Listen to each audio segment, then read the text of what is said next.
Here we go. Here we go.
What is up, people of the internet? It is me, Luke J. Gagnon, back at it again here on Twitter account and my YouTube channel.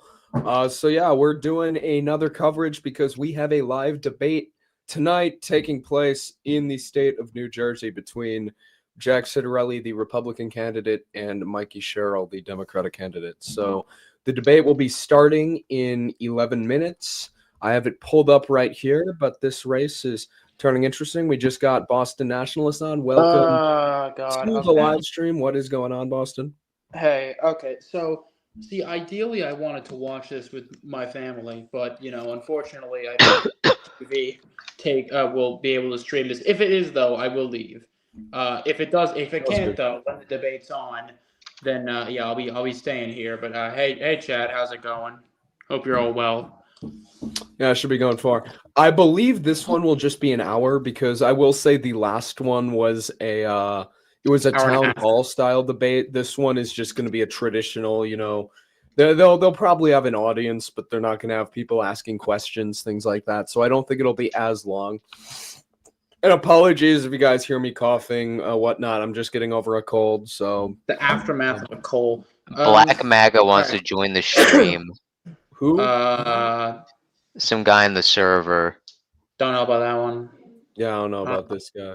I'll send the link to MAGA Southerner though. He can join. We have 10 minutes before the debate. Have you guys talked about any of the stuff that's come out? Any of you talk about the AG polls that dropped today? Not yet. We literally just went live right we went live 4 minutes ago. Like 4 minutes ago. Okay. Well, yeah, but that doesn't. Yeah. So you guys can hear me, by the way, right? Yeah. I'm in my car. Yeah, I can hear you. Okay, so the AG poll that came out, it was a Jay Jones internal, and he's up by 1. We actually have a new internal from Signal, which is sponsored by the RG. Yeah, it's over for him. Yeah, we also have a new Signal internal that has Miyares up 2, 46-44. I've been saying this; it's over. Those undecideds will almost certainly break heavy for Miyares. I think that Jones is beyond done. I think he was done the moment this dropped, and most people with a brain could have seen that he was done. Also, this is important news: a ceasefire was announced. We have a ceasefire. It's official. They will be. Wait, officially? Yes, officially. For this from Sky Arabia News.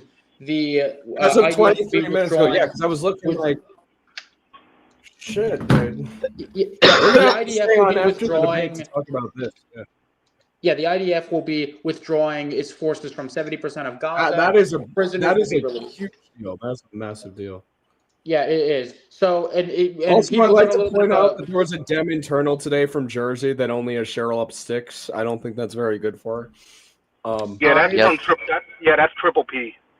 I've already told you all what I've seen, and I'm not gonna say what I've seen to chat, but I've seen. I'll just let people know that the internal numbers from several people are very good for Republicans in Jersey. That's what They're I'll tell pretty good. The numbers, especially pre the Navy scandal, and just taking into account as Yeah. time goes on, Jack seems to do better. Jack, okay, let me. I'm going to go on a limb. Jack Citarelli is on track to be the next governor of New Jersey. More likely than not, when we wake up on November 6th or 5th, whenever, New Jersey will very likely have a Republican governor elect. I'm just putting that out. Yes, I would have to agree. From what I've gathered, and this is very obvious from anybody who's been following this race, if the race becomes about local issues, Jack is going to win. If the race is about national issues, Cheryl is going to win. The race right now is very much about local issues, and we've seen this through the stumblings of Cheryl and the fact that in trying to nationalize the race, she's just failed and gone down, and Jack has continued to go up. Something I will also point out, I think you will see a question about the shutdown during the debate. Yes. Yeah. The nice thing, though, about governor's debates is that they can't do anything about the shutdown. So this should be a relatively easy question for Jack, which should be I have nothing to do with the shutdown. No, it won't take a few days, I don't think. I think it'll be over pretty quick. We'll know who won, I think. Yeah. What's this? Okay, I think we Pro can tip, get don't share a camera shit with Katie Porter. Yeah, did you guys see that? Yeah, I've also Katie seen her Porter dropping is just one of the worst. I saw Katie Porter drop considerably on the betting market, Like, and Alex Padilla. She's one of She's the kind of worst alongside Alex candidates, like, Padilla. possible. Like, she's in a solid blue state still.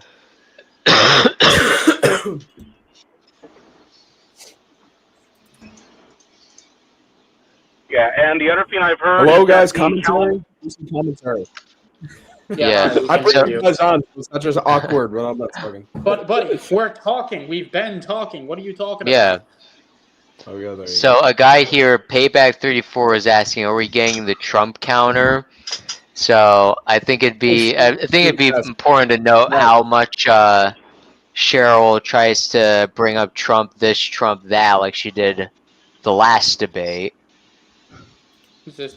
5 I test. mean, if she brings up if the shutdown is if they ask Cheryl about the shutdown, that's a free like 1, 2, 3 different Trumps right there. Yeah, okay, there we go. We'll have this up. We'll have a Trump counter up. There we Also, go. 5 test. Katie Porter would make the gubernatorial race in California next year only a D+. You know what?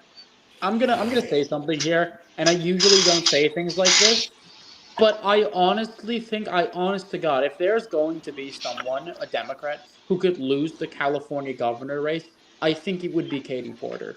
She is. I will that say bad. too, that Caruso guy has expressed interest in running. The guy who almost won the LA mayorship, he might run as an independent. Let's No, go. he would be running as a Democrat, actually, I'm pretty sure, from what I have seen. What I think you might end up seeing is Kevin Kiley, who is set to be drawn out in November. He could launch a bid for Why don't they bring California back governor. Faulkner, the old mayor of San Diego? Let's bring him back. I don't know what think he might have declined. I mean, that guy should have been who he ran in the runoff election in In the recall election. But the instead we ran recall. Larry Yeah, we should have ran Elder. him in the recall instead of Larry Elder nationalized the race. Blaine Williams, Kevin Kiley would be a good. He would be, and I think right now he's probably the best pick we could run. He's better Yeah, than. and Steve by the way, speaking of Kevin Kiley, I've also heard that the California Republican Party has, I believe they stopped airing ads for the Yes. redistricting. So Yeah, it looks they like scaled that is back a guarantee. They scaled back. That looks like that is a guarantee pass now. It is passing. Yes, we've known this for a little bit now. It is passing. I did hear LTE has this like yes +5, which I think might be like one of the few times he's underestimating his side. Yeah.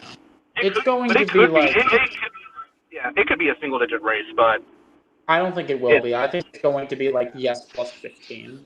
I think that's where we're sitting at right now. yeah, the factor of scaling Yeah, back. that's about where adds, my it looks prediction, like it's a my guarantee. polling average says it about.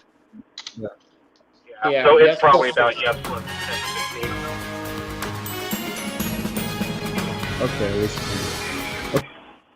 okay, we can wait a minute. Okay, but yeah, guys, we're gonna put up the Mikey Sherrill Trump counter. Hopefully, we don't lose count. This is gonna be a very busy night with this counter. Okay, Albanian, your mic is. Yeah, Albany, your mic is like cooked. I'm not even talking right now. I had my. You're typing. We can hear you like super loudly, dude. That's not me typing. Someone's typing. Okay. Anyways, we're gonna. Okay, 53 seconds. Yeah, we'll mute. Special Yeah, shout Trump out to counter. Andrew. And wait, we can do. Yeah, who's? I Andrew? wouldn't expect Jack Ciattarelli to say Trump's name at all, but we'll see what happens. If Andrew Ciattarelli Prater. It's only mentions gonna Trump, count I don't think Cheryl we're when gonna. she says it. Yeah, okay, we're only counting Cheryl. Yeah, that's fine. All right.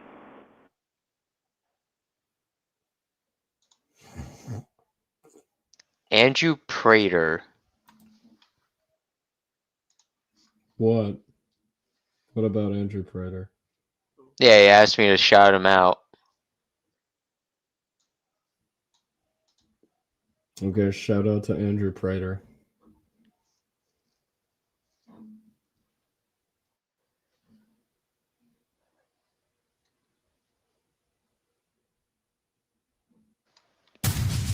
Tonight, two candidates vying to lead New Jersey into a new era. Republican Jack Ciattarelli and Democrat Mikey Sherrill. New Jersey's next chapter is decided by you. Live from the New Brunswick Performing Arts Center and Rutgers University, the 2025 New Jersey gubernatorial debate. Sponsored by ABC7 in New York, WPVI 6 ABC in Philadelphia, the Edward J. Blaustein School of Planning and Public Policy at Rutgers University, and the New Brunswick Performing Arts Center. Tonight, two visions for Trenton take center stage. Our candidates are Republican Jack Ciattarelli and Democrat And again, for Mikey people who don't know, Sherrill. this is a lot more of a traditional one. And town now, hall style. Action News anchor Tamala Edwards and Eyewitness News anchor Bill Ritter. And good evening, everyone, and welcome to this debate between the Republican and Democratic candidates for governor of New Jersey. I'm Bill Ritter. And I'm Tamala Edwards. Over the next hour, the candidates will answer questions from Bill and myself, as well as questions from our media partner, Univision. The candidates will also answer some questions that were submitted by voters through an online questionnaire. Now, the debate was awarded by the New Jersey Election Law Enforcement Commission. Gubernatorial candidates are mandated to participate in this debate under state law as a condition of attempting mutual funding positions under New Jersey's gubernatorial public financing program. Under the debate rules, the candidate to whom the question is posed will have 1 minute to answer, followed by a 1 minute response from the opposing candidate. The candidate who received the initial question will then receive a 30-second rebuttal. The candidates have agreed to a 30-second opening statement and a 1 minute closing statement at the end of our debate. Okay, so those are the ground rules. We're going to begin with the candidates' opening statements, and by prior draw, it all is going to start with Jack Ciattarelli. Sir? New Jersey, we need change. We need an honest, qualified, hands-on CEO governor who will bring that change. Why? We have an overdevelopment crisis in our suburban communities. We have an affordability crisis because of property taxes and electricity bills. We have a public safety crisis because we don't let our police do their jobs any longer. We have a public education crisis because we've watered down the public school curriculum. Tonight, I'll give you a plan and very specific policy proposals on how to fix all the things that makes New Jersey so broken. I look forward to tonight's debate. Congresswoman Mikey Sherrill. Good evening, New Jersey. My name's Mikey Sherrill. I have a different kind of background, so I'll be a different kind of governor. Navy helicopter pilot, federal prosecutor, member of Congress, and mom of 4 kids. I am laser focused on driving down your costs, making New Jersey more affordable. I'm going to start by declaring a state of emergency on energy costs, make government more accountable to you, making it safer and more affordable. And I'm going to ensure that I am always fighting for all of you. All right. It is now time to turn to the questions, and we're going to begin with you, Congresswoman Sherrill. According to the World Population Review, it costs 14% more to live in New Jersey compared to the rest of the nation. And it touches on so many issues, including gas, groceries, and housing. What are 3 specific things that you would do to ease that burden? You know, I constantly hear about this from voters. So that's why on day 1, I'm declaring a state of emergency on energy prices, freezing rate hikes. I'm going to take on the PBMs. Those are those middlemen that can drive up drug prices up to 10 times, driving down your healthcare costs. And I'm going to ensure that I'm taking on those landlords that are colluding to drive up your rental prices. So housing, healthcare, utility costs, immediately get to work driving down your costs. And quite frankly, we know my opponent won't do it because his number 1 donor is somebody who's actually under investigation for driving up those rental costs. So I'm going to continue to fight for New Jerseyans, and my opponent just won't. Mr. Chitterelli. My opponent has put forth an illegitimate plan that isn't feasible. Even the governor, a member of her own party, has said that, I don't really think you can do that. There are 77 incumbent Democratic legislators, 52 of which are on the ballot this year, and not one has endorsed her plan. To get electricity rates down on day 1, I will pull us out of Reggie. The Regional Greenhouse Gas Initiative is a carbon tax policy that has cost New Jersey $300 to $500 million a year for homeowners, tenants, and businesses. And it's been a failure. Electricity is at its all-time high, the air is no cleaner, and ratepayer dollars are going to other states. So we can provide some relief on day 1. We also have to take care of the property tax crisis, something you won't hear my opponent ever talk about. We need a new school funding formula in New Jersey. With a new school funding formula, we can have a more equitable distribution of state aid, and in so doing, reduce the property tax burden with our local school districts. We also have 2 other things that are driving the affordability crisis in New Jersey. Housing. We need more affordable housing. We just need to be smart about the way we do it. Another thing that's driving the affordability crisis is childcare, and I have a specific plan on how to relieve that burden for families with young children. So none of that is actually going to drive down costs for anyone here, and that's no surprise because my opponent has voted against over. This Sprint prints everything to get your brand in front of your fans, like T-shirts, water bottles, and totes, so everyone can gift it, work in it. Every level of government in which he's served, and he continues to propose different actions that will raise taxes on the people of New Jersey. Okay, thank you for that. Bill, our rules are no rebuttals. No double rebuttals. Yes, there's not the second one. But I'm going to go to you first, Mr. Chitterelli, and talk about property tax, because New Jersey has one of the highest property tax rates in the country. We know that, more than $10,000 a year for the average person. Many residents remain limited by the federal government about how much they can actually deduct per year. Not long ago, as we all know, it was 100% deductible. Now it's a fraction of that. Given that, would you lower New Jersey's property tax? It sounded like your opponent did not think it would. We need a new school funding formula. Anyone who's from New Jersey would know that anywhere from 15 to 20% of your property tax bill is municipal taxes, 15 to 20% are county taxes, but anywhere from 60 to 70% could be the school tax. And the reason why the school tax is so high in New Jersey is because of the way we distribute state aid to our schools. We need a new school funding formula. But there are other things that we can do to relieve the property tax burden. For example, make all property taxes deductible on the New Jersey tax return. Make all retirement income tax-free. Cap it at 1% for first-time home buyers, 1% of the assessed value of the home. My opponent voted no on the big, beautiful bill. You're now allowed to deduct up to $40,000 of your property taxes on your federal tax return. That, too, lessens the tax burden. So there's a number of different things that we can do. Also in that bill, there was a child care tax credit. There's a credit for private tuition. And it doesn't tax tips, overtime, or Social Security. The big, beautiful bill put more close to $5,000 in the pocket of the average middle-class New Jerseyan. She voted no.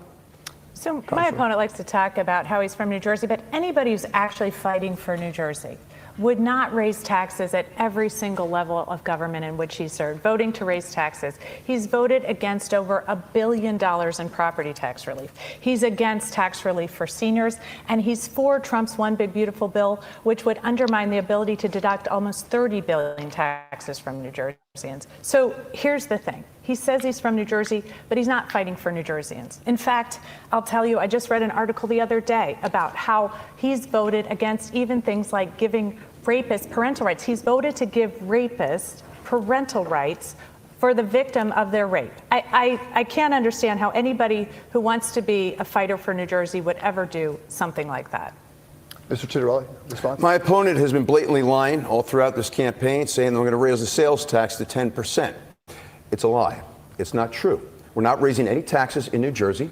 I've talked about very specifically how to lower the income tax and the property tax bill all across New Jersey. At the last debate, when she was asked whether or not she would raise the sales tax, her exact words were, "I'm not going to commit myself to anything right now." That doesn't sound like somebody who's trying to relieve the tax burden in New Jersey, and New Jersey has faced the highest overall tax burden in the country. Okay, thank you both. Congresswoman, the Chitterelli campaign is asking for the full release of your military records. The National Archives, we know, say it's mistakenly releasing, and it did release, your personal information in those records 2 weeks ago. Since then, there have been questions about why you are not allowed to participate in the graduation ceremonies at the Naval Academy more than 30 years ago. Can you explain to voters why you were not allowed to participate? Yeah, so I have addressed that. I've said, look, I didn't turn in some of my classmates, so I didn't walk at graduation because I come from an incredibly accountable place. But I went on to graduate. I was commissioned an officer in the United States Navy. I held positions of trust throughout the Navy, both as a helicopter pilot, as a Russian policy officer, as a flag aide to the deputy commander of the U.S. Atlantic Fleet during the Cole bombing and during 9/11. I received numerous awards and commendations, held the highest levels of security clearance.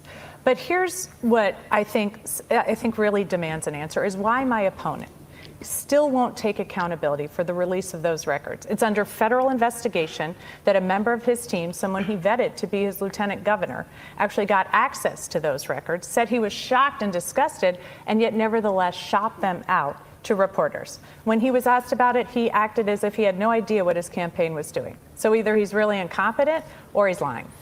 Your rebuttal, sir.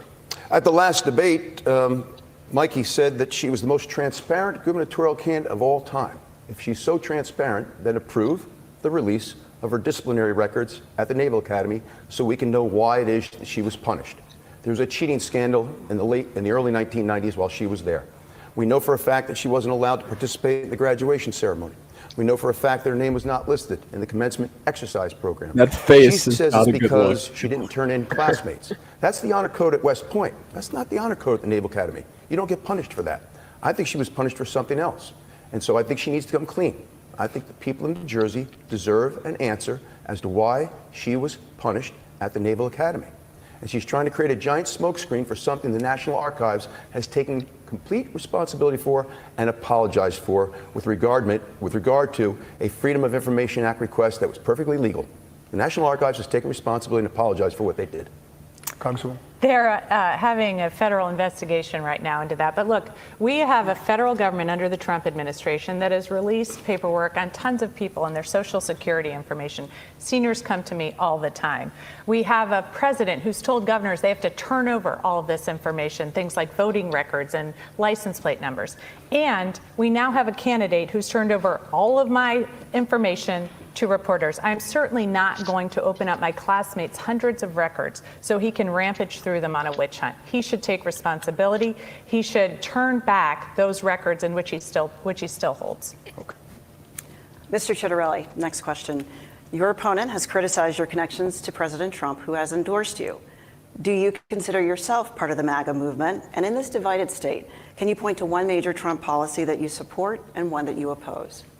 I'm part of a New Jersey movement. We need change in New Jersey. We've got various crises that are raging across the state that are punishing the middle class, The Cheddarellis have been here for 100 years. 3 generations of Cheddarellis have all owned their own businesses here. I've had the opportunity and privilege to serve at every level of government, terminaling myself each time, more times than not, not taking the salary or the benefits. I know what's going on in the state of New Jersey. I know what it is that we need to get done. I agree with the president in securing the border. I think that was a matter of national security. And I've said I'll secure New Jersey by us not being a sanctuary state nor having sanctuary cities. I disagree with the president on the Empire Wind Farm off of Long Island. We hope that that doesn't mean there'll be wind farms off our Jersey shore.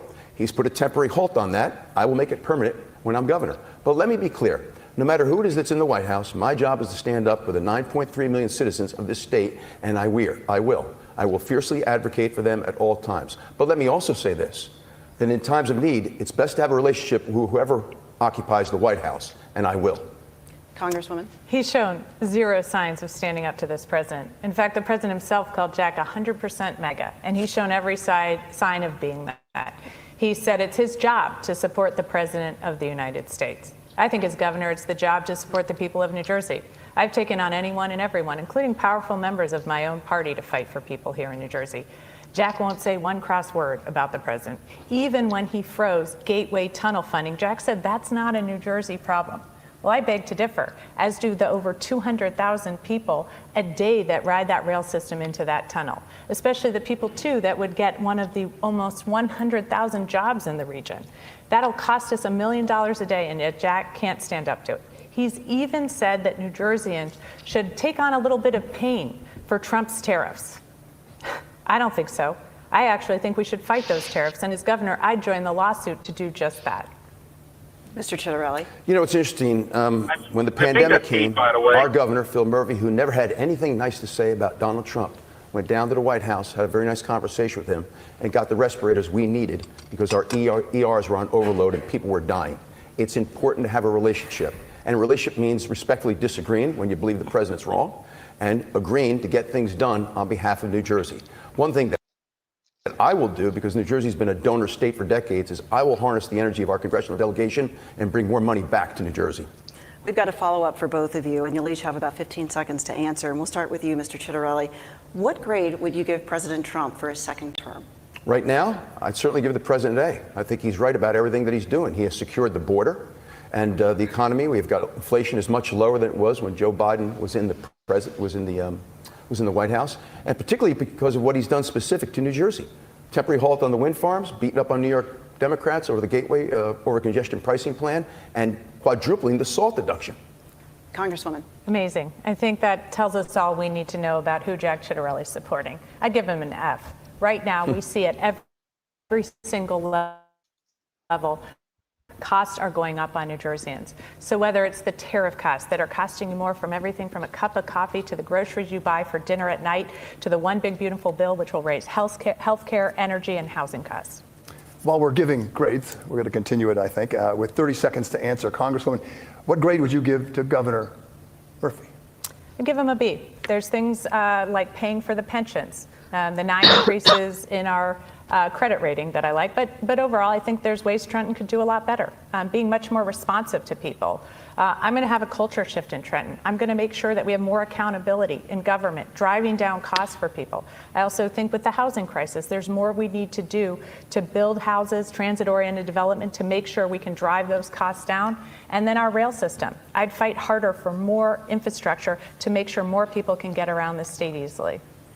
Mr. Chitterelli. Bill, it's an F. This has been the worst governorship of our lifetime. And the reason why a number of Democrats all around the state have endorsed my candidacy is because they're fearful of another 4 years of Phil Murphy's policy failures. Take a look at what's happened in New Jersey. We have an affordability crisis because of property taxes, electricity rate, housing, and child care. We have a public education crisis because we watered down the public school curriculum. We have a public safety crisis because we don't let our local police do their jobs. And we have an overdevelopment crisis in our suburban communities because of high density housing. It's been a failure across the board, and we need change.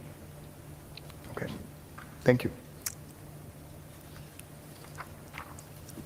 I believe. Is it to me? Yes. Okay.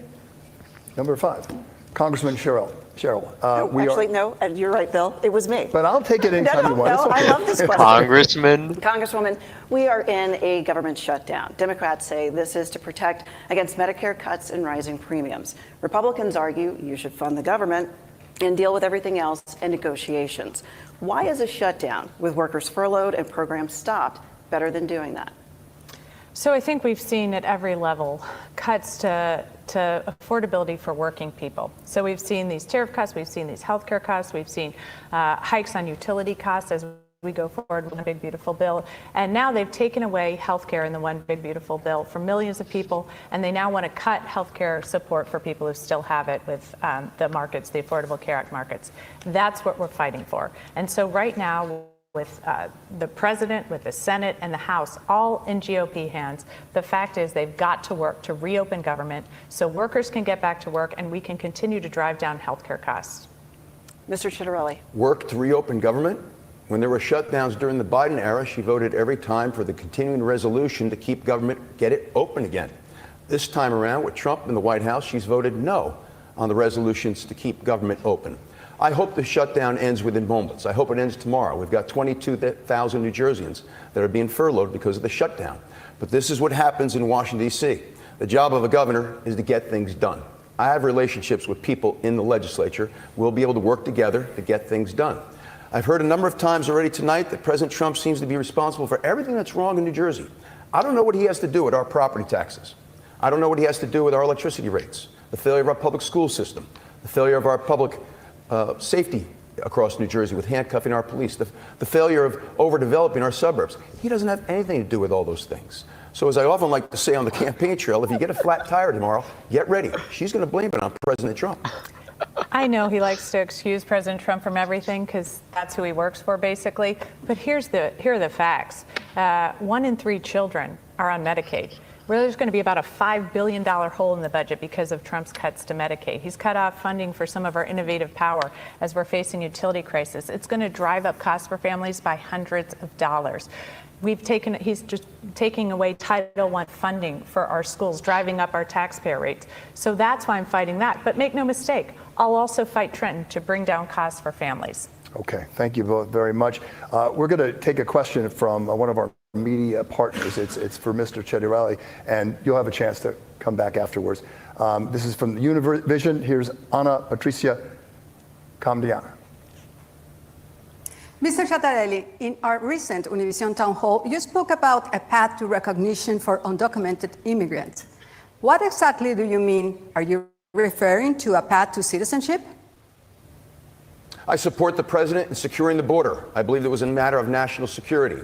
I think it's my role as governor to keep the state safe, and we'll do that on day one by not having sanctuary cities in our state, nor will we be a sanctuary state. I've been very, very transparent about that. I think that only encourages illegal immigration, and it does restrict our local police in certain ways. And if a local mayor and police chief want to work in partnership with a federal agency to keep their community safe, I think they should be allowed to do so. Having said that, anyone who came here from a history of criminality, came here illegally, came from a history of criminality in their country of origin, has to go back. Anyone who came here illegally and has committed crime or has scammed our government assistance program since coming here has to go back. I believe that everyone else should be put on a pathway to recognition.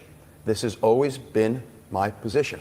And so a pathway to recognition means some form of government-issued ID, so we don't have people living in the shadows or working under a falsified Social Security number, which isn't fair to those who do that. So the answer to very specific answer to her question is a pathway to recognition. That's not really a real thing. That doesn't confer any status to anyone. So that's why, standing up here, I'm incredibly concerned about public safety. I'm a former federal prosecutor. I'm the only person on the stage who's prosecuted a violent criminal who was then deported. So I care deeply about that. But I've always been for comprehensive immigration reform, as have many people. We got very close, even with some very conservative members of the Senate. And that involves securing our borders, creating a pathway to citizenship for DACA recipients, TPS recipients, people who are working and paying taxes. Having that pathway could be so helpful to our economy. So that's a very clear answer to this. I think Jack works to say anything he can to anyone, but at the end of the day, he's always going to do what Trump tells him to do. 30 seconds? Mm-hmm. The Congresswoman has been anything but strong when it comes to public safety. In Congress, she voted to get rid of qualified immunity. This is the bedrock of protection for local law enforcement. She has said that she is considered reappointing the current Attorney General, who's considered to be the most anti-police Attorney General we've ever had. She's given some kind of weird endorsement of Mondami. Mondami has endorsed her. I called on her to renounce that endorsement. Josh Shapiro, the Democratic governor of Pennsylvania, has denounced Mondami, as has the congressman in the north. And this is somebody who's been also anti-police. We want our community safe. We need a governor, an attorney general, 21 county prosecutors, and a superintendent of state police who will keep our community safe. The next question goes to you, Congresswoman Sherrill. Political tensions are at a high, and there are true fears in the public about political violence. We recently saw the assassination of Charlie Kirk, and in this state in 2020, a judge's son was killed in a political attack. Are there concrete things that you can do to help bring people together without fear? Yeah, that was horrific. That's a judge I practiced before, and we worked incredibly hard at the federal level to get Daniel's Law so that we could actually get resources into the federal judges to keep them safe. But we've seen a continued uptick in political violence, and that is never acceptable. It really undermines, I think, our democracy and the idea that people want to come forward and serve. And I worry very much that with this kind of political violence, we are going to see people trying to step away from public life. So here in New Jersey, as governor, I will always work to make sure everyone is safe, to ensure that people can speak freely and yet not face political violence. I've worked at every level to do just that, whether it's on college campuses, with our presidents of universities to ask how they're keeping students safe there. I've also worked throughout the state to make sure that in our district, we are listening to all voices. I've heard from people on all different sides of the issue. They are always welcome to have discussions with my office. Mr. Chitterelli? Since the time that the Congresswoman is declared for governor, she's missed 90% of the votes in Washington. But a few Fridays ago, she skipped out of two very important joint appearances in New Jersey to get to Washington, D.C. to vote yes on the Charlie Kirk resolution celebrating his life. I applaud her yes on that vote. When she came back to New Jersey and caught hell from the left, she issued a statement condemning Charlie Kirk, calling him a misogynist and a racist. The two things are inconsistent to me. The way to tamp down the hateful rhetoric is by having the right kind of leadership in place. I've always conducted myself in a respectful way, even when I disagree with people. I'm never going to tarnish the name my parents gave me, and I'm never going to embarrass my 4 children. I've always been respectful with my rhetoric, and I think that that's more important than ever. New Jersey is the most diverse state in the country. I think there's power and beauty in that diversity when we embrace it. I embrace it. Anyone who follows me on social media sees everywhere I go, and I mean everywhere, because we're all in this together, and I will represent all 9.3 million New Jersey citizens. Congresswoman, just very briefly, do you want to respond to that in 15 seconds, if you could? I do. So that resolution was a resolution standing up for free speech and standing against political violence. And I do feel very strongly about that. I also feel very strongly that despite the fact that Charlie Kirk had a right to say a lot of things, I deeply disagreed with them. In fact, when I asked my opponent if he could disagree with Charlie Kirk saying Martin Luther King was a bad guy or that women should be subservient to their husbands, he could not. So I think it's my right to speak out as well against things that I disagree with. Okay, thank you very much. We want to get to this next question. As we've all seen, there is no shortage of problems on New Jersey transit, no shortage at all. And in the past week, we have seen, and it was mentioned today, that the Trump administration stopped funding and thereby delaying construction of the uber important Gateway to connect a third tunnel between New Jersey and New York City, a crucial tunnel. What's your response to that? We'll start with Mr. Chitterelli. So the bad news is there's a shutdown right now. I hope that it ends any moment, if not tomorrow.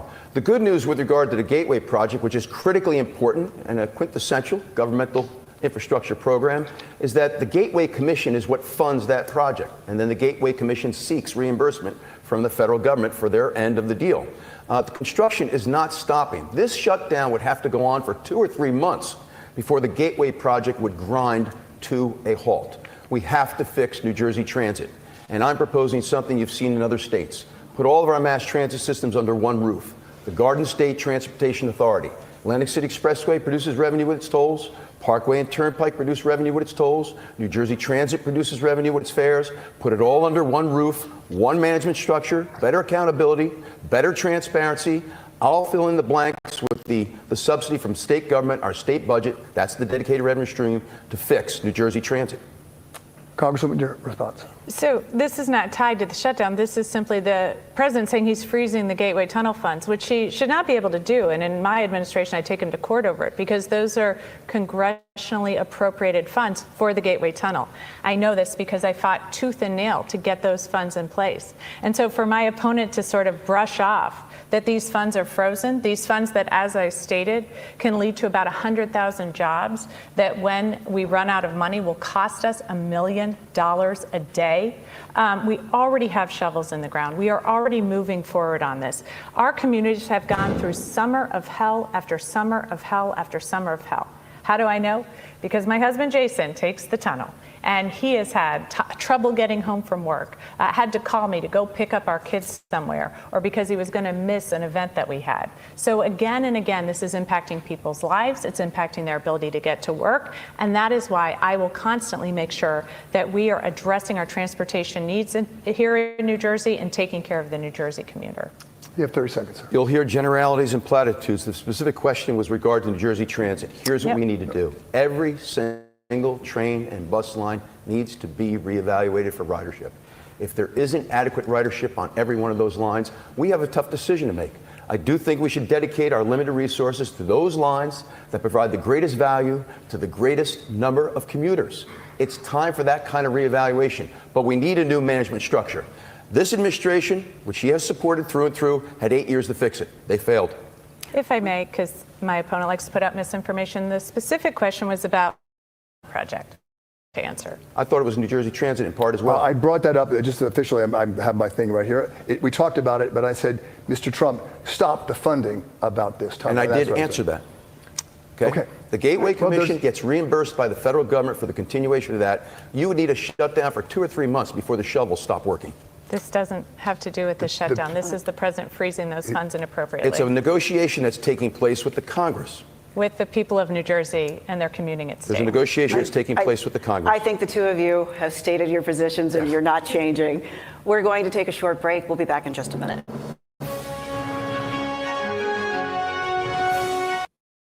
Okay, so what do people think? I think Cheryl did a lot better than she did in the previous debate. Would you still say Jack's winning though? The debate. I think Jack's winning because he's hitting it more on the local issues. Wait, what, Boston? I think Jack's winning because he's hitting more on the local issues, but it's a lot closer. Yeah, I would agree with that. Something else I want to bring up. Cheryl brought up this. The whole point of this debate is we just don't want to move the needle. Jack's certain now, so I want to keep the needle. Okay. Well, Defina, I want to bring up the thing that Cheryl said about rapists being able to raise to be guardians or whatever, parents. Yep. Like. Okay, so what's up with that? Why did Jack vote for that? What the heck? I don't know. I don't know what it is. I don't even remember what she's talking about. Can we get Yeah, because I don't know. Because Jack probably should have addressed that. The fact he didn't. Back to her. Welcome back. You ready for the second round? All right. We're going to just switch gears a little bit and give you kind of a quick talk. We're going to make it very quick, if like 15 seconds on each one, 30 seconds max, it would be great. And we'll take a different turn than some of the other questions. You are each people who have several children each, 4 each, as I understand it, right? Okay.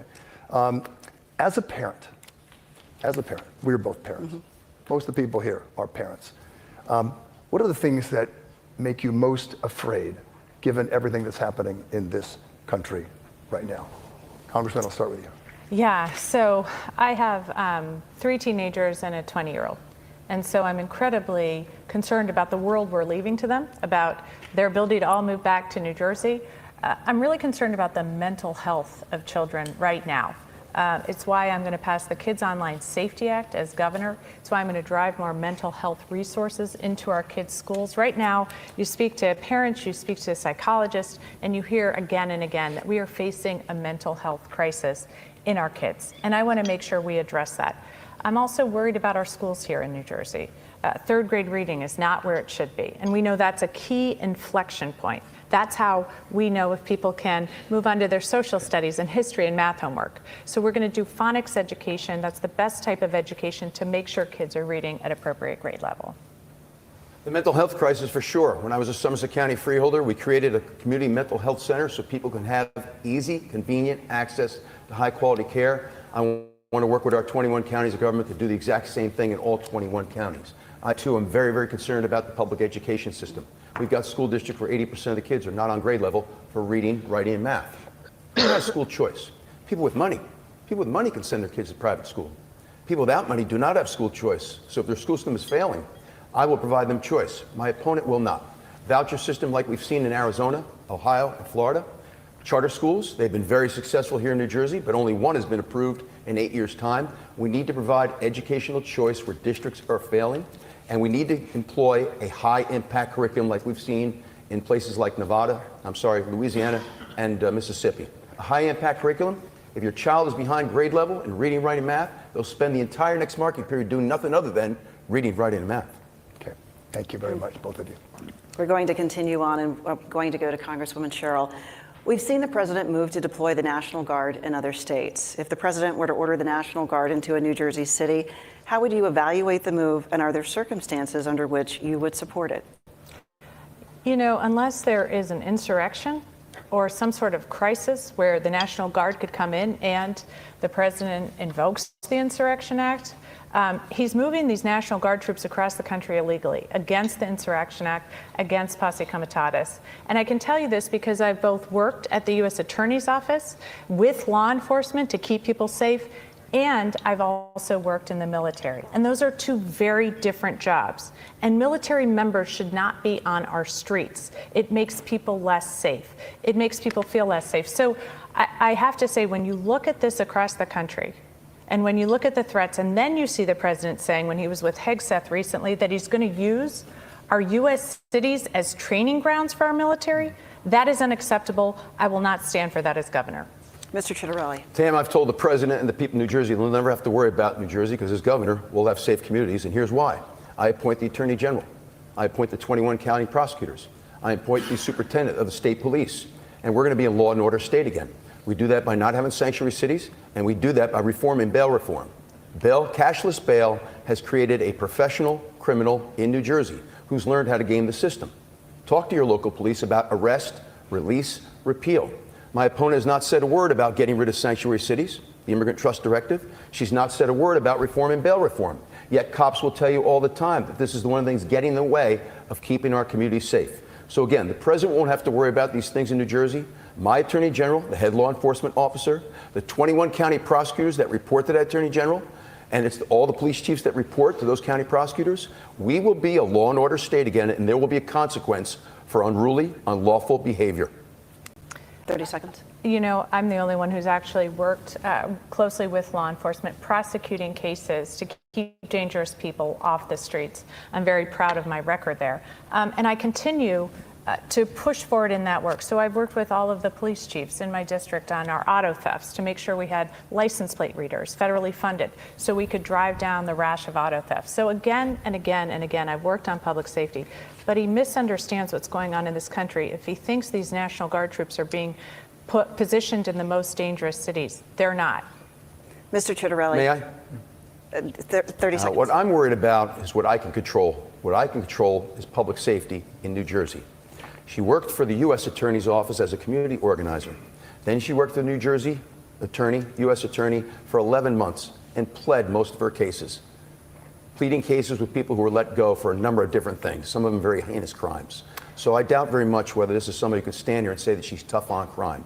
But the fact that she voted to get rid of qualified immunity for local police, which is the bedrock of their protection, and the fact that she's did this dance with Mandami, she's not about public safety. Would you like 30 seconds to respond? Yeah, so, you know, my opponent denigrates public service at every turn. He said law enforcement shouldn't get the pay they get because there's a lot more dangerous jobs out there where people make less. He's voted against our pension system in the past. Again and again, he puts down people who serve the public. I'm proud of my service at the U.S. Attorney's Office. I'm proud of my service in the U.S. military, and I'm proud of people who serve. And as governor, I'm going to make sure I have their backs. Mr. Chittorelli, you get the next question. According to the Bureau of Labor Statistics, the national unemployment rate is a little bit over 4%, but in New Jersey, it's around 5%. Adding to the uncertainty around hiring are concerns about tariffs, inflation, and AI. How will you get around this environment to bring jobs to New Jersey? Tam, we have always lagged the national average when it comes to unemployment because we're always ranked 48th, 49th, or 50th in the country as one of the worst places in the country to do business. The current administration is trying to tax its way out of fiscal calamity in Trenton. I'm going to responsibly reduce the size and cost of state government to afford a tax cut for individuals and our businesses. But make no mistake, you can't cut your way out. We've got to grow the economy. And I'm going to grow the economy by making New Jersey a better place to do business. That means lowering the highest business tax in the nation, lessening regulations without screwing the consumer, residents, or doing irreparable harm to the environment, making sure there's an ample labor pool because of a dynamic relationship in my government between the Department of Labor, Department of Education, and getting electricity rates down. If the president is successful, and I hope that he is, in bringing manufacturing back, as one example of blue-collar, middle-class jobs, they're not coming to New Jersey as long as we have the highest property taxes in the nation, the highest electricity rates. I'll make New Jersey a better place to do business, grow the economy, create jobs, and get that unemployment number down. Congresswoman. You know, my opponent likes to talk a lot about being a businessman, but I think what New Jersey doesn't know is much about his business, how he made his millions, by working with some of the worst offenders and saying that opioids were safe, putting out propaganda, publishing their propaganda, while tens of thousands of New Jerseyans died. And as if that wasn't enough, then he was paid to develop an app so that people who are addicted could more easily get access to opioids. And so as he made millions, as these opioid companies made billions, tens of thousands of New Jerseyans died. Mr. Chittorelli. First of all, shame on you. Second of all, shame on you, sir. Shame on you. During the Biden administration, she had no problem whatsoever with tens of thousands of people crashing our border each and every day, not knowing what impact they had in our communities with regard to fentanyl crisis, fentanyl abuse, fentanyl distribution, vaccination rates, and the like. Talk to your local police, talk to your county prosecutors in New Jersey. Since the border's been secured, fentanyl crisis has decreased significantly. She supported those open border policies. But with regard to everything she just said about my professional career, which provided my family, it's a lie. I'm proud of my career. You get 30 seconds. I'm happy to publish the information and hear I'm the sure facts. you are. I work because I think our kids deserve better. Mm-hmm. I think the people you got addicted and died deserve better than you. Addicted and I'll and died. tell you, yeah, tens of thousands here as you published misinformation, as you got more people addicted, as you worked to develop, got paid to develop an app so that more people could get more opioids and die. I got but here's to walk the at my fact. college graduation. I got to walk at my college graduation. and I'm you'll so get 15 glad seconds. that you then went on to kill tens of thousands of people in New Jersey, including children, I never broke the as law. they got. I You never just broke the broke the law. law. In fact, your campaign right now is under federal investigation for how you No, illegally you've got broken the access to law. my records. So to say that right now, and I think you're trying to divert from the fact that you killed tens of thousands of people by You printing broke the law. your misinformation, your propaganda, and then getting paid to develop an app so that people could more easily get the opioids once they were addicted. Families across the state deserve to know more about that. Mr. Chittorelli, you get 15 seconds. The difference between me and the Congresswoman, I got to walk at my college graduation. I've never broken the law.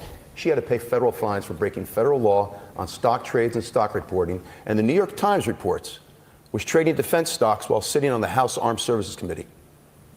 I think you get 15 seconds now. This is the same old misinformation that he continues to promote because he knows that I don't trade in individual stocks. He knows I've gone above and beyond that. He also knows he promotes some garbage number, but he actually knows so much about my finances because they're all to the dollar. But here's the other thing. What he never learned, despite walking at his graduation, was accountability, integrity, care for the community. And I think that disqualifies him. Tam, Thank you both. she released 2 years of tax sir. returns the years after she paid the federal fines. I've released You 12 released years yours a going back minute every before the single last year. debate because you knew I was going to call you on it. Let's move on to some of the interesting, Getting desperate. some of the issues that people in New Jersey are thinking about, and we're going to switch it pretty drastically here. Both of you have been critical about the high cost of electricity in New Jersey. I would like you to tell us specifically, and all the viewers watching, how you would lower prices and perhaps bring in sources of alternative energy, which I think, based on my business days, business school days, we could increase supply and lower prices that way. Ms. Cheryl, please start it off. Sure. So, we have an alphabet soup of agencies in this state who have kicked the can down the road and then dumped the extra cost on the ratepayer, which is why on day one of my administration, I'm going to declare a state of emergency on utility costs and freeze rate hikes.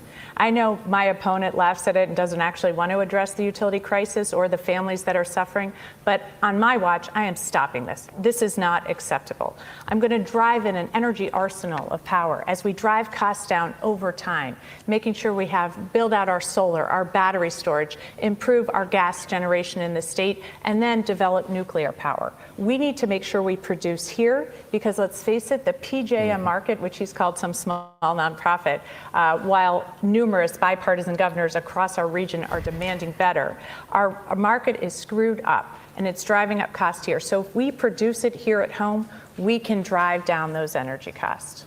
Okay, sir. 77 incumbent Democratic legislators, many of which have been in the legislature for a long time, 52 of which are on the ballot this year. Not a single one has endorsed her plan. Not a single one has embraced it. Governor of her own party went on TV and said, I don't think you can do that. It's an illegit plan and it's not feasible. Let's talk about, since we have seconds here, how we got to this point. Phil Murphy shut down 6 different electricity generation plants, put a moratorium on natural gas-fired electricity generation, didn't expand nuclear in South Jersey, and didn't accelerate solar on the rooftops of all the warehouses that have gone up, which is prime real estate for solar arrays. The DEP slows down the permitting process every single time. Here's what I'll do as governor. We've already talked about pulling out of RGGI. Regional Greenhouse Gas Initiative has been a failed policy.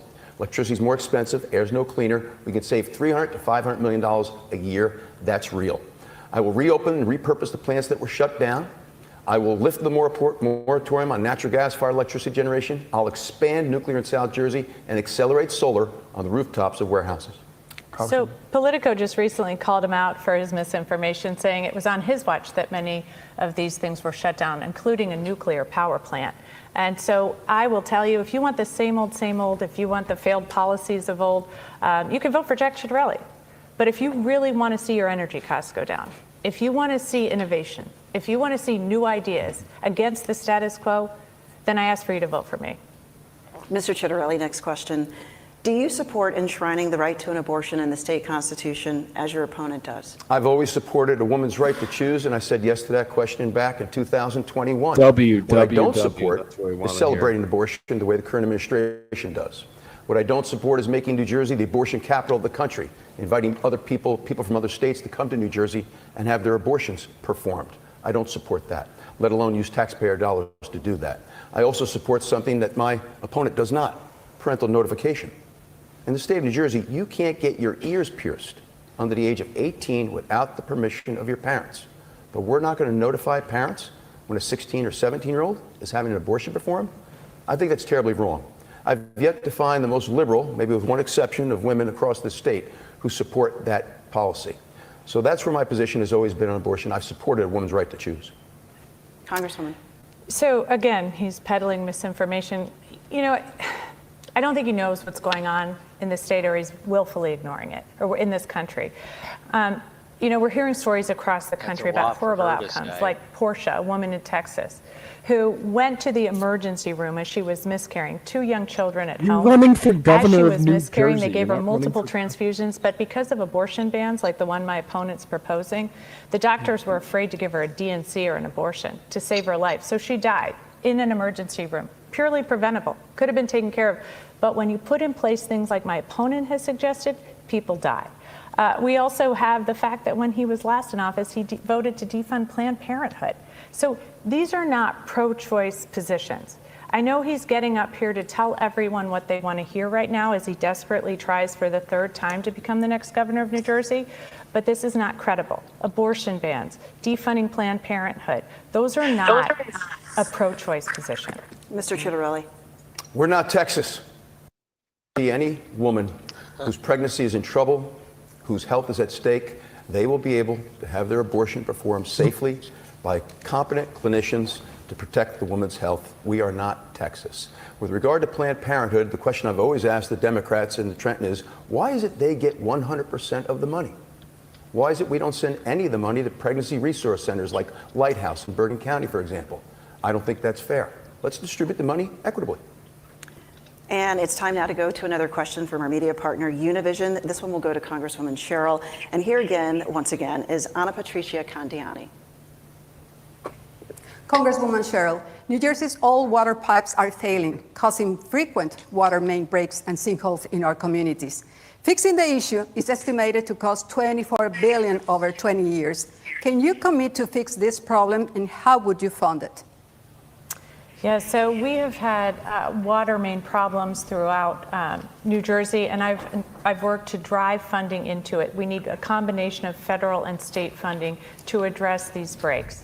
While I've been in Congress, I addressed the lead pipe remediation in Nutley and Belleville, making sure that we had safer pipes. And we've seen we have some of the oldest water infrastructure in the nation, which is why it's critical we replace it, but very expensive, which is why working with the delegation, our federal delegation, to drive in federal resources to this is going to be the best way to remediate the problem, but also continue to drive down costs for New Jersey families. Mr. Chitterelli. I'd like to get back to the three pillars of all state governments in all 50 states. It was always about public safety and education, public safety, if you will, public health and safety rather, public education and infrastructure. And here in the state of New Jersey, our infrastructure is in demand. We saw it recently with a major pipe break in Patterson with a 100-year-old pipe. I was there, the current governor wasn't, my opponent wasn't, but I was there to talk to the businesses and residents who were without fresh water for 2 or 3 weeks. This also represents a magnificent jobs program in terms of improving our infrastructure all around the state. And so this is the kind of thing that gets me very excited about being governor. Not only improving a critical infrastructure program, but creating jobs along the way. We have to do it. We have pipes that are now 100 years old. In some cities, we have pipes that are delivered, they're wooden pipes that are delivering the water. I also have conversations with those municipalities that have their own water utility. I think it's time for them to have a serious conversation with selling that to the water companies who have the capitalization to improve the infrastructure. Congresswoman Cheryl.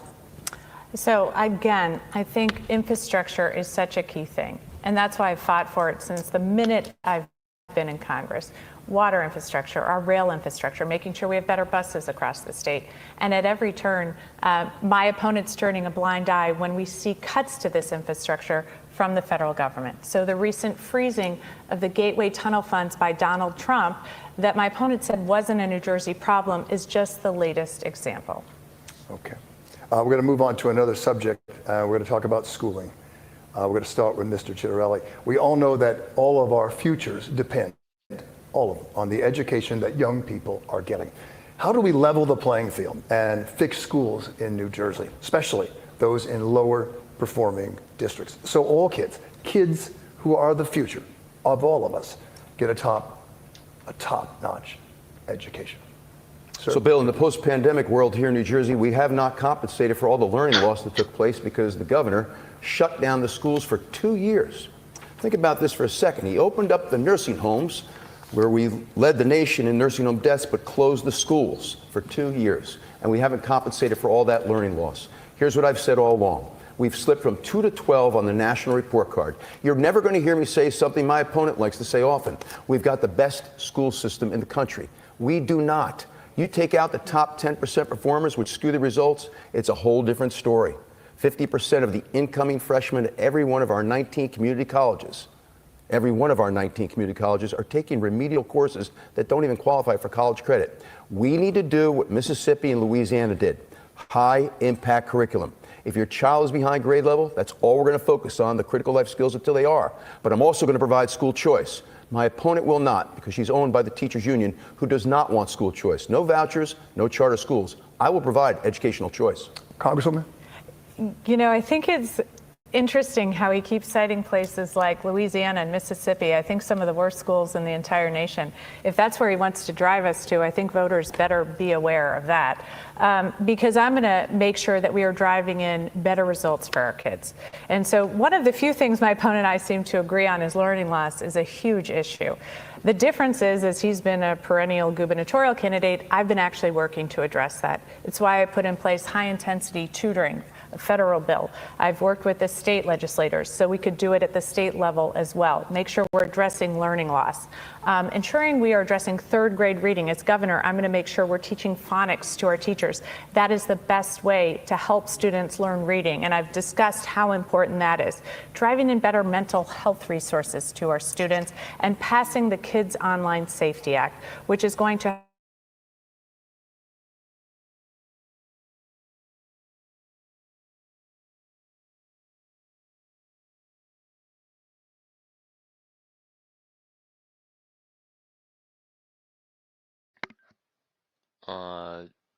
Is the stream frozen? Might be. Lucas.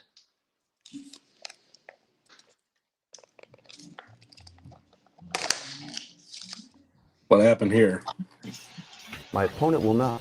We're running out of some time, but we're going to make up for it right now. We're going to move to 30-second response to this. Mr. Chitterelli, we'll start with you. When he was elected president last year, Donald Trump gave a speech saying he would ensure freedom of speech to Americans. Forward to 9 months later, many Americans, many of whom live in New Jersey, are questioning whether freedom of speech is now shrinking in this country or even getting taken away. What would you say to those people who worry about this? Number one, I can't control what other people say. Number two, I won't be afraid to step up from the people in New Jersey every day of the week if something is taking place that disadvantages them in any way, including their constitutional rights, and there will be free speech here in the state of New Jersey. I appoint the Attorney General, I appoint the county prosecutors, I appoint the Superior Court judges. We'll have a law enforcement community and a judiciary that respects people's constitutional rights every day of the week. Congresswoman. If you want to see it all, you need a car that can go the distance. The Subaru Forester Hybrid, 581 miles per tank. Worry that there are rollbacks going on, and I actually worry very much about something my opponent just said, that he'll appoint the Supreme Court judges.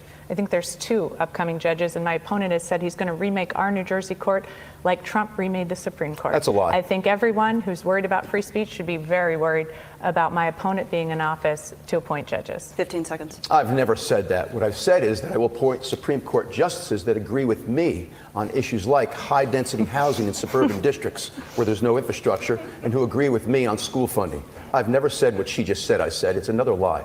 All right, we're going to take a little turn.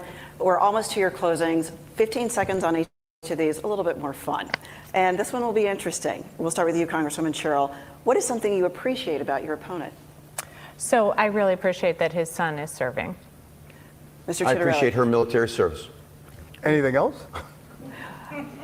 Yes, anything else? Okay, we'll move on. Congresswoman Sherrill, what is your favorite place in New Jersey? Montclair. It's where my home is. It's where I've raised my kids. Mr. Chitterelli. Raritan, New Jersey, Somerset County, where my grandparents immigrated 100 years ago. What is something about you, Ms. Sherrill, that most voters do not know? Oh, let's see. I think my favorite things, and I've learned this over time, is going to my kids' sports games. I used to dread it, but now I really do enjoy that. Mr. Chitterelli. Getting up Sunday morning and making the gravy. And I want to be transparent, Tam. It's gravy, not sauce. It's macaroni, not pasta. But the meatballs, the braciole, and the sausage will be in the pot, and we'll have a Sunday dinner together. And finally, do you support, Congresswoman Sherrill, a lot of pump your own gas? No, I really enjoy, I've come into New Jersey on fumes from Delaware, especially when my kids were little and in the rain. So I think a lot of people really love our state laws as they are. Mr. Chitterelli. We have too many dubious distinctions, Tam, and I'll fix great many of those. But one of our special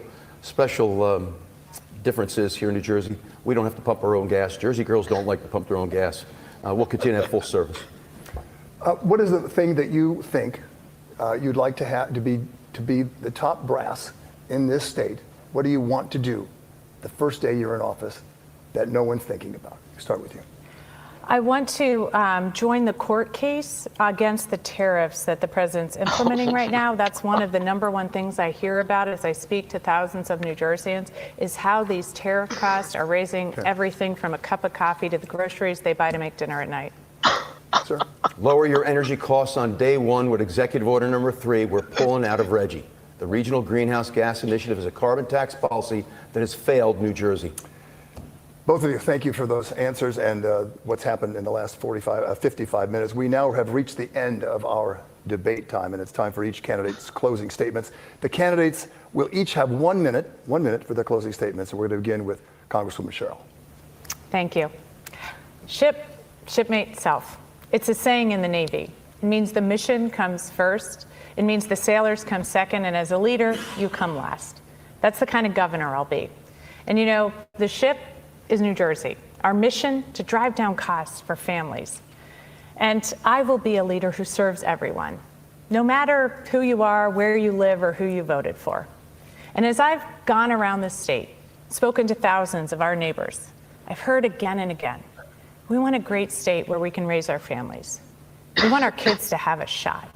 We want to make sure we're safe and healthy. And so that's the kind of governor I'm going to be. Those are the things I'm going to work on.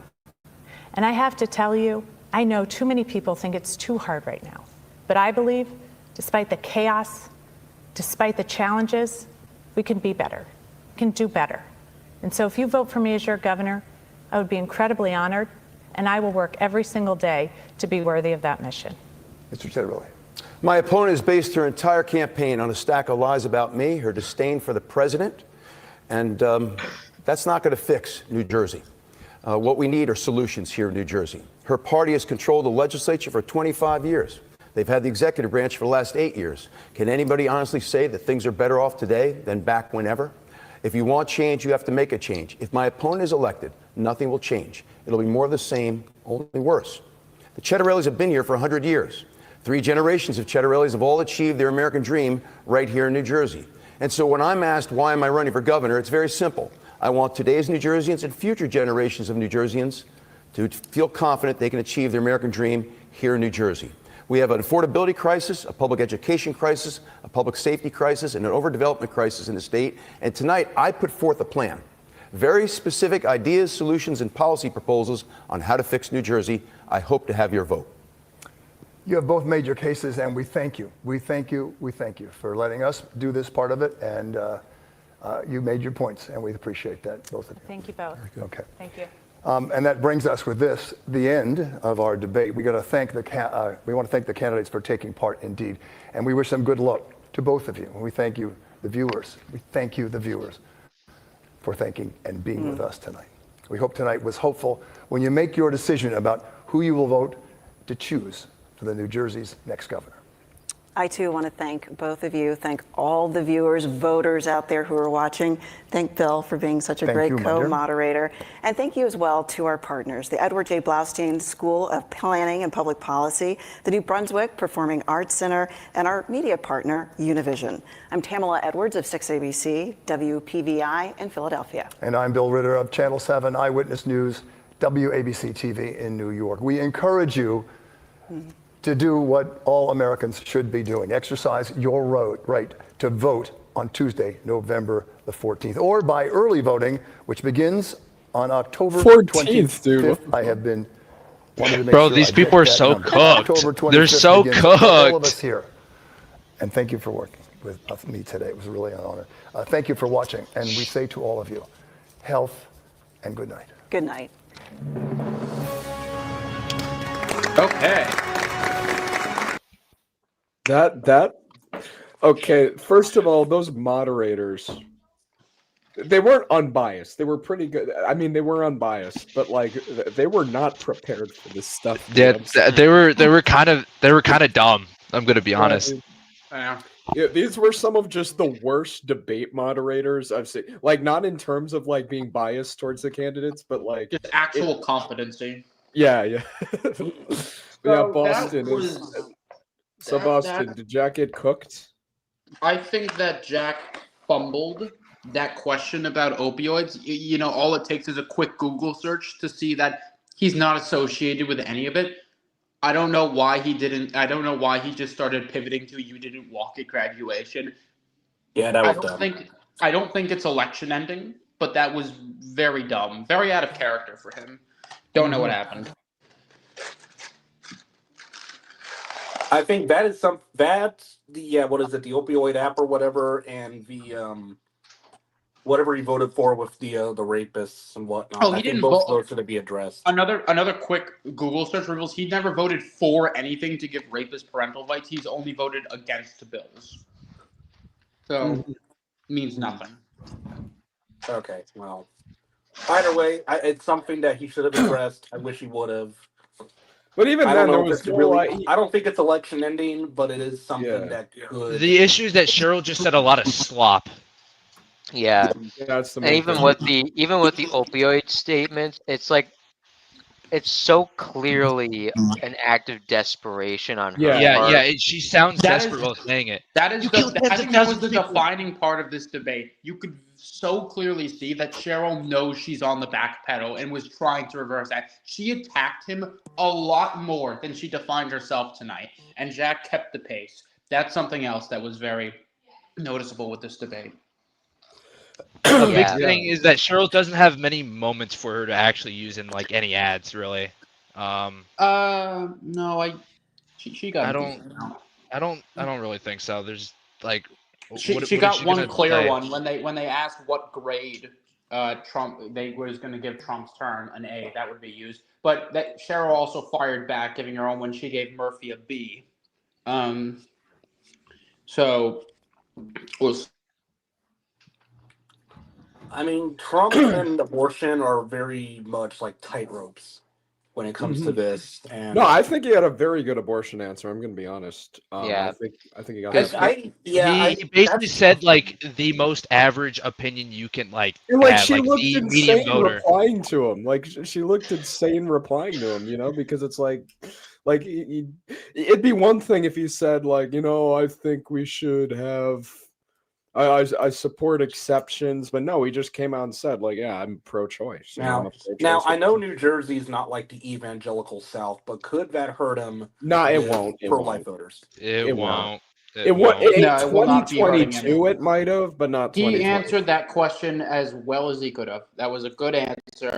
No complaints. Yeah, if it was 2022, I think it would hurt him, but not. Had Jack not fumbled on had Jack answered the question about the rapist, and had he answered the question about the opioid thing. But even then, they I don't think really he have a would've won. zinger they can use in ads, so it's nothing like. No, they have a fight, but still, people might be like, So, you know what else he says? I'm proud of my He said he was proud of his record. So they might be able to say that and then tie it into ads about the thing. But the app You doesn't said even that exist. before too, and they've tied that in ads before with like that's not a game-ending ad. Also, something else. This issue apparently was brought up in 2021 during his campaign against Murphy. So it isn't a new thing. It's Yeah. been around. But It's just desperation. You could tell. Yeah, That's she- another thing. Just the way she sounded. Yeah, she might have done slightly better, but the voice she had, was just very like. It sounded like she was getting mogged. She was getting mogged the entire she time. felt the need to tear him down because she knows if she can't, then he'll win. She has the Karen voice, basically, Yeah. Yeah. and I don't think Yeah. people like that. I think that's something you notice the difference between this debate and the first one is that during the first one, I think she was more confident in her winning the governorship, and now she sort of realized that she's really not. Oh yeah, in a I'll good also post position. this. SoCal is doing a fundraiser for polling Virginia and New Jersey. I can post the link in chat. Post on Twitter as well. So if people want to donate, so we can get some new polls in Virginia and Jersey. I gotta say something. What I found really funny is that like I got up and left my room like 2 or 3 times. Every time I came back, the Trump counter went up by like 2 or 3. Which I find really funny. Yeah, that's certainly. Yeah, I will say too, like it kind of stalled by the end because a lot of it, what I will say with a lot of it is like she brought his name up once, but then she just kept talking about the policy. I started putting when she said the president, I started putting that as Trump because I know she started doing that a bit too. It's almost like she knew about the counter. She was trying to get around it. Yeah, I think he might have missed one of them, but that's not really that bad. Yeah. She just mentioned Trump way too much still. That's the issue. Yeah, Trump. The moderators also kind of joined, and a lot of their questions were like, oh, Trump did this, Trump did that. Yeah, pretty much. Did this, how did he Yeah. respond? Now, speaking of which, what do you guys think of Jack's answer when he stated that he disagreed with Trump on something in Long Island or whatever? That's good. That's It's good. good. Yeah, I don't think Yeah. Cheryl was expecting that. Yeah. It shows that he's not owned by Also, was Trump. able to kill her because I guarantee what she was gonna do. She was gonna use that line she used in the last debate, where it was like, "Jack said he's never disagreed with Trump on anything." I think that kind of killed her entire. I think she would have used that line probably again, but she didn't in this debate. And I Yeah, think it killed that's her why- entire and rhythm, even essentially. but even then, the issue that Jack disagreed with Trump on is like a minor issue, which shouldn't hurt him with the base. Oh no, I think my prediction on my website has as like Cheryl +2. I think I'll keep it around there until I see more. I don't know. We'll This see. is an Alright, interesting debate. I don't How would really y'all think. how would y'all grade? It's not race changing. It's kind of just like the status quo. Even then, it wasn't. The likelihood of it changing anything was pretty low to begin with because it's Yeah. a second debate for a governor's race. Mhm. So how many people are watching this shit on a Wednesday? Not many. Not exactly. many, yeah. On an Alright, at so here's- 8 p.m. Like nah. So here's my question: how would you grade each of their performances? I'd say Jack probably had like a B, and Cheryl probably had like a D or C. Maybe probably a D plus. I think I'd give Jack a B+, and I think I'd give Cheryl a B. I'd Yeah, give maybe. Jack a B, and I'd give Cheryl a D. I think Jack did well. He didn't have like a knockout performance, but he did well. Cheryl was terrible, but not downright awful. I think he won, like clearly he won, but there were just some moments where he had some slip ups here and there. The thing but- is, to add to your point, throughout the whole debate, if you average it out, Jack did well, but the moments where he did bad were very apparent. So, Real Texan, your grading? Jack, I'd probably say B, and Cheryl probably a C. I'd say I think it's definitely a lot more of a draw than the last debates, where I think Jack absolutely. Yeah. This isn't as clear cut as the last debate. Albany man. B and D. Okay. Now, even though he won, in my opinion, I still think it was enough of a draw where it really doesn't change anything. And I mean, I don't think it would have changed anything. But again, like from what we're hearing, Jack's been surging in the private polling. So Now, it's I have the race currently as Tiltar. I'm not sure if I should move it back down to like maybe Tilt D or something. I don't think this debate. If the race didn't change anything, then you keep the rating you have. Yeah. Yeah. It. Although maybe I think. Oh, I guys, would it's hedge my over. bets. Dems flipped the Fairbanks mayoral race. It's over, dude. Oh my Fairbanks lost. Fauci. Oh my god. That's over, But- I guess dude. but yeah, if I were to hedge my bets on New Jersey, I'd probably say Tilt D.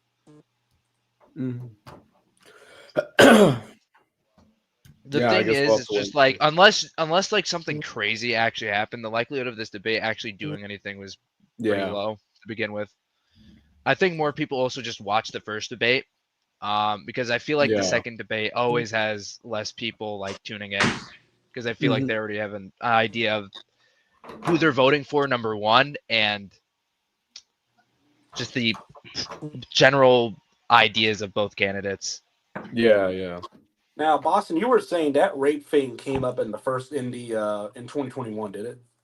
No, the opioid thing Okay. came up in 2021. See, here's the thing. Okay. Both of these things had perfectly reasonable explanations he could have done, but he didn't. I don't know why. So one was the that'll rape thing, which probably- he didn't vote for any sort of bill to give rapists parental rights. He voted against bills, which did help sexual abuse survivors, but that could have been for a multitude of reasons. There could have been poison pills in the bills, as there usually is when they name bills something nice and then There's something in there. And then for the second thing, the opioid thing already came up in the 2021 campaign. There was no app developed in correlation with Chitterelli. He could have just said this. I don't know why he didn't. I Maybe think, I'm wrong. that'll both of those do not give him an A. In fact, that's B. Both of those responses kept him from having a stellar performance. But at the same time, though, he didn't like admit they can't really make an ad out of it without just showing. Yeah. You know? Yeah, you have to show. Deny it, though. They're gonna treat it like that. They're gonna treat it like an. Well, they can make an ad out of the "I'm proud of my work in the private sector." They can make an ad out of that. But the thing is, that was the issue that was already brought up in the 21 campaign, so it's nothing new. Yeah. With the rape thing, I really think Jack should have immediately cleared up what that was. The bad move not to. Bad move. I don't know why he didn't. I can see why. When you're in the middle of a debate like that and she's like yelling at you, like he's gonna yell back, you know? Yeah, she just He didn't honestly. have to- he didn't He's have an to yell Italian back. dude. What do you expect? The biggest thing, honestly, Yeah. she kind of just came off of as like a crazy woman at a lot of points. And in she the had debate. that was like just yelling and whiny screaming. voice too. Like she had that whiny voice the whole debate too, you know? Yeah, but still, he should have addressed that, and he could have done it in a calm manner like he did for most of the debate when he was talking about her. So are you moving your rating, Boston, for the race? No, I'm not going to move my rating because I don't have a reason to yet. I still think he'll win, but it wasn't a great performance. Again, the things that change, the reason that debates matter is because of ad libs. And even though those were both bad answers, the only one where he gave an answer that could be ad libbed was something that's already been known. It's something that he's already been attacked on. But it's clear what she's trying to do. She's trying to put him on the defense because she realizes that she's losing ground rapidly. Yeah, that entire performance that did not look like someone who's ahead. I'm gonna be honest. Like she did not sound like someone who's ahead. Yeah.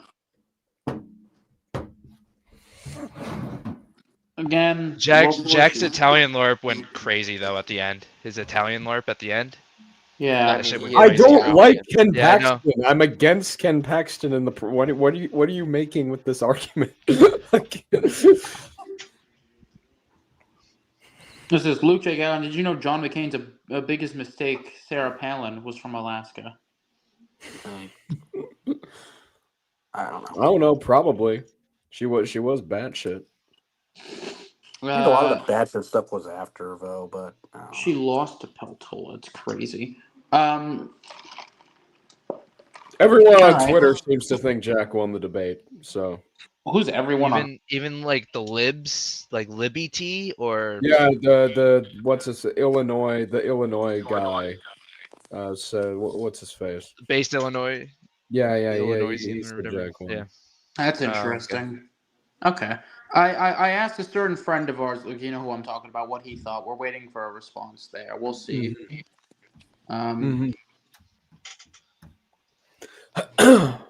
LA animal rescuers are tweeting about Hassan.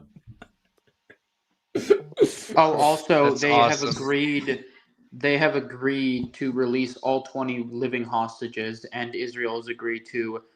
They've signed it officially, an agreement to withdraw from the lines, which was reported earlier, but now Trump has That's a confirmed massive it. W. We're seeing massive news coming out of Israel right now.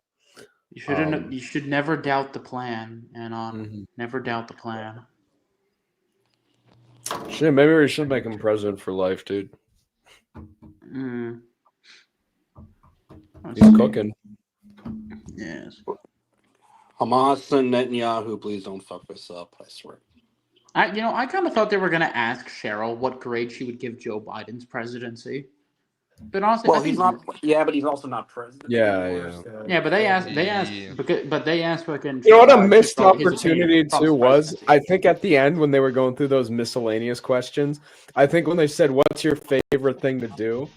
Jack should have talked about the pork rolls. Yeah. dude. He should have That brought up would've the been pork funny. roll and then like that was a missed opportunity. But yeah. I mean, to be fair though, I think that probably would have seen it as like a kind of like an attack on Cheryl petty. A little bit. I will say, I'd like to point Like a out little that was petty very thing, but- similar when they said what's something you admire about your opponent. It was very similar to the 2016 debate where, Yeah, like, you know, I was thinking that. Yes, it Yeah. was. She complimented his children. He complimented her. yeah. You can basically Yeah. tell she does not like him. Oh, she hates him You know, because yeah, she knows. no, at the last debate, she was a lot nicer to him. You know why? Because I think back then she thought she was going to win easily. Now she thinks that this guy is like a threat to her getting this job. You know, so now she's angry at him. You know, He's furious and angry, and Jack's And I still think just I think upbeat. the main thing is, well, I think this was after. Well, the first debate I think was before the Navy scandal. Yeah. So she's probably pissed. She probably hates him for. it revealing doesn't. that No, I information. don't think she cares about that scandal. She cares that she's probably going to lose this race. That's what she cares about. Yeah, I'm starting to wonder what type of polls are happening internally that has her so angry. like Chitterelli this. +5. Chitterelli +6. Yeah, I don't know. Or probably the ones that are like showing a tied race. I don't think a tie. You know, maybe a tie would elicit that reaction. Yeah, I think it would. Mhm. Because it's New Jersey. You should. I mean, if a Democrat is like leading by a lot, then Yeah. that's not exactly good for them. Because New Jersey. Is Now still we'll in see if their she heart. calls for another debate. If she calls for another debate, I think that goes to show where her internals are. Yeah, I don't see. Come it, on, though. debate me, debate me. Here's the real question: if she calls for another debate, should Jack accept? Yes. Yeah, yeah. If she calls for it, that probably means she's like cooked and wants. Yeah, like calling for another debate I mean, after he already should having still- two I mean, is yeah. If she calls for another debate, he should still join, but it's still definitely a desperate sign for her. Mhm. But when it's a toss up race, you don't want to deny any debate, any opportunity for a debate you accept.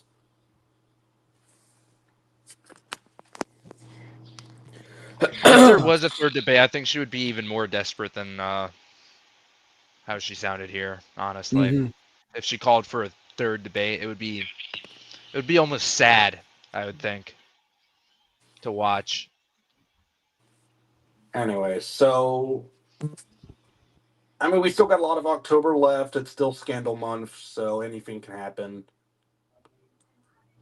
Mm-hmm. Yeah. I'm sure we might get a scandal on Jack at some point. I don't know what. But... Thing, right? And actually, Luke was talking about how he listened to this on Halpern. They're saying they don't have anything on Jack. They He's just don't a chill have- guy. They don't have anything on Jack. That's the They thing. don't. They're just desperate. Like, yeah, like there's a reason that she's just like trying to get her name out of the gutter, kind of. Or she's just attacking him on Trump. That's it. That's it. And there's this fake thing about the opioid stuff, which you admitted like is bullshit. She claims she's about to release a bunch of stuff on that. I have a feeling she won't. I have a feeling she's not going to release anything. I feel like Jack could I also mean, just make honestly, an she ad probably- clearing she everything up probably too. She probably will release stuff. I just think it might be a nothing burger. Oh yeah, well.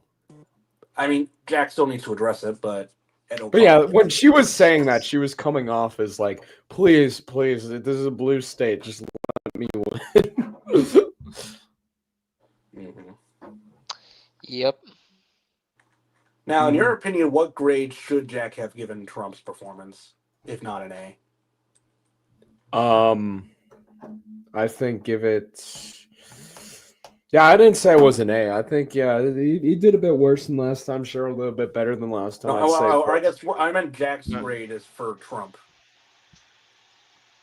Yeah. I think he did what decent grade? on the Trump issue. He did probably as best as he Yeah, could. well, I meant like Jack gave Trump an A. Should he have not? I don't think that's gonna matter. You know, to I'll people. tell you, I actually don't think that he should have given a grade. I actually, and it's funny because this question was asked to potential future Senate candidate John Sununu. They asked, "What grade would you give Trump's presidency?" And he said, "I'm not, like an approval rating thing. I'm not an approval poll." I think Jack could have. I think Jack could have said something along the Still, lines I don't of- think anyone's gonna be like on the. Yeah, but it gives ad material. it gives ad material. It helps nationalize the race, which we don't want. I think he should have said something of, I agree with the president on a lot of things. I disagree with him on a good amount of things, something along those lines. I don't think that, because a lot of the debates are just not giving your opponent ad libs. That's basically the debate, which is don't give your opponent ad libs. So I think he should have just said, I agree with a lot of what he's doing. I don't agree with a lot of what he's doing. And I do think he should. I think the answer is, besides that, we're good with the securing the border and the offshore wind. Yeah. But yeah, so if anyone's got any last minute questions in the chat, they can send it. But we're probably going to be getting going quickly.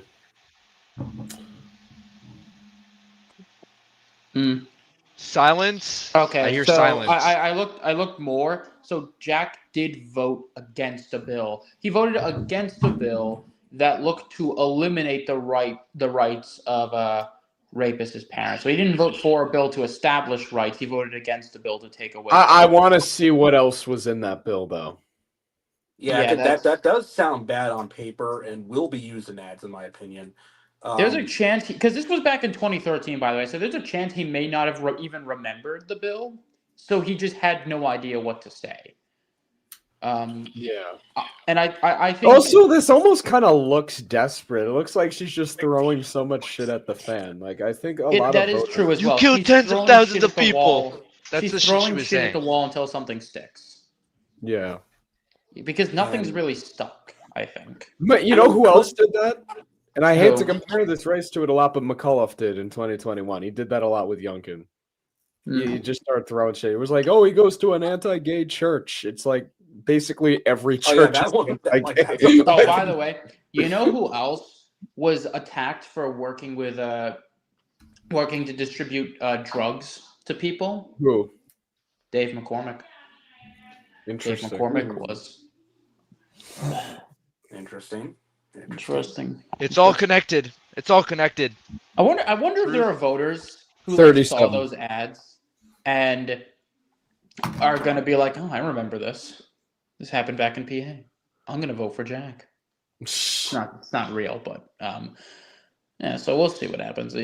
Keep the faith. Still think Jack's gonna win. I mean, if they are going to release any scandals on Jack, it'll probably be related to the opioid and rapist thing. One of those two. That's probably the only thing. One of the opioid thing again. The opioid thing has already been used. Okay, so they'll probably just treat the rapist thing as like his main scandal. He needs to do good research on that and figure out what the hell was in the bill and why he voted against it. Because there's got to be a reason besides that. Mm-hmm. Yeah, because that is something that's, if not addressed, could probably hurt him in the toss-up race. Yeah, I'd say that. Yeah, we'll see. This Gaza how thing many is people how many Oh, I people love split ticket for Cheryl and Sears? 0, because there are 0 people. Also, I'd like to who point out. both I would also like to point out that Cheryl carpetbagged from Virginia and Spamberger carpetbagged from New Jersey. They were both born in opposite states, but moved to the other state to increase their political career. So I thought that's kind of So this is going to be the election that carpetbaggers lose. Interesting. So true. Interesting. I thought you think one of them is going to win by 9. No, because fucking wait, Spanberger carpetbag. Spamberger was born in Jersey. Oh, okay. Okay, so no, she'll win. So one carpetbagger is going to win and the other's going to lose. Interesting. I thought you said Sears was born in. No. Sears is an immigrant, right? What? Sears is an immigrant, right? From She's either an immigrant or she came from an immigrant family. She was born in Kingston, Jamaica. She immigrated to the U.S. at the age of 6, and she grew up in the Bronx. So if you think about it, Sears is a carpetbagger from Jamaica. So it's 2 carpetbaggers. She'd be a double carpetbagger because she came from Jamaica to the Bronx to Virginia. He couldn't win in the Bronx, so she went to win in Virginia. But anyways, guys, thank you guys for watching the live stream. It went pretty well, but as always, we will see you in the next video or live stream we end up doing. Say bye. People, say bye. Bye. Bye. See you all tomorrow for Virginia. Arrivederci. Oh yeah, we got Virginia debate tomorrow, so stay tuned. Yeah, it's going to be an early one.